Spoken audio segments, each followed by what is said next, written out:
अंबरनाथमध्ये 170 वर्षाचं जुनं आयुर्वेदिक औषध असा हैदराबादचा फिश प्रसादम मोफत अस्थमा ट्रीटमेंट कॅम्प शुक्रवारी गुलाबराव करंजुले पाटील प्रतिष्ठानच्या वतीने आयोजित करण्यात आला होता। दमा रोगावर हैदराबाद येथील आयुर्वेदिक औषध हे मुरेल माशाच्या तोंडात ठेवून आणि शाकाहारी लोकांसाठी केळीतून दिले जाते। हा मासा केवळ मृग नक्षत्रातच दिसून येतो, म्हणून मृग नक्षत्राच्या मुहूर्तावर या कॅम्पचे आयोजन केले जाते, असे अभिजित करंजुले पाटील यांनी सांगितले आहे। दरवर्षीप्रमाणे यावर्षी सुद्धा लाखो रुग्णांनी या कॅम्पचा लाभ घेतलाय। 170 वर्षाच्या आयुर्वेदिक औषध परंपरेने लाखो रुग्णांचा दमा बरा करण्यात येणारा हैदराबादचा फिश प्रसादमचा लाभ नागरिकांना मिळावा, यासाठी भाजप प्रदेश सचिव गुलाबराव करंजुले पाटील यांच्या वाढदिवसानिमित्त हा कॅम्प आयोजित करण्यात आला होता। या कॅम्पला देशभरातील अनेक राज्यांमधून हजारोच्या संख्येने नागरिक दमा रुग्णाचा लाभ घेण्यासाठी आले होते।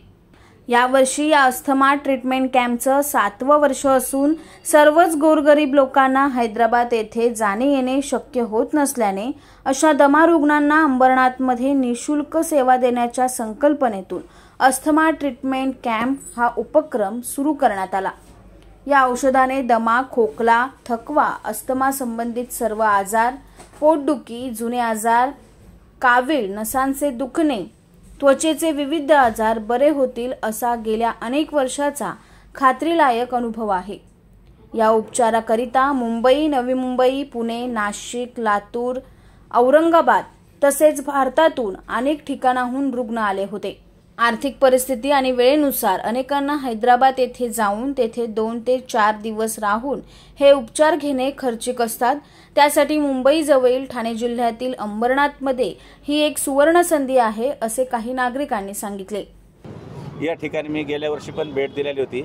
या ठिकाणी गुलाबराव करंजुले आणि अभिजित करंजुले आप्पांच्या मार्फत दरवर्षी रोहिणी मृग नक्षत्र सुरू होताना ही ट्रीटमेंट दिली जाते आणि यासाठी हैदराबादला भरपूर लाईन लागते, लोकांना जाता येत नाही। तर महाराष्ट्रात आपल्या ह्या अंबरनाथमध्ये या ठिकाणी आप्पांनी आणि अभिजितने सर्वसामान्य लोकांना ज्या हैदराबादला जाण्याच्या ती सुविधा इथं उपलब्ध करून दिलेल्या आहे आणि फार लोकांनी ह्याचा आता आपण पाहिलं भरपूर लोक ह्याचा उपयोग करून घेत आहेत। निश्चित त्याचा फायदा होत असेल। त्याच्याबद्दल माझ्या ह्या अशा चांगल्या कार्यक्रमासाठी आणि सर्वसामान्य लोकांना हैदराबादला जाणं परवडत नाही, कारण लोकांची श्रद्धा असते कुठं असं काय असलं मोफत असल्यानंतर महत्त्व कळत नाही। परंतु या ठिकाणी मी पण माझ्या 2-4 जणांना बोलून घेतलेलं आहे इथं, म्हणून मी खास त्याने बोलवून आलो। तर आता असे स्तुत्य कार्यक्रम आहे, सर्वांनी याचा जास्तीत जास्त काय हानिकारक काही दिसत नाही, त्याच्यामुळं सगळ्यांनी याचा सहभाग घेऊन उपयोग करून घ्यावा, निश्चित त्याला फायदा होईल।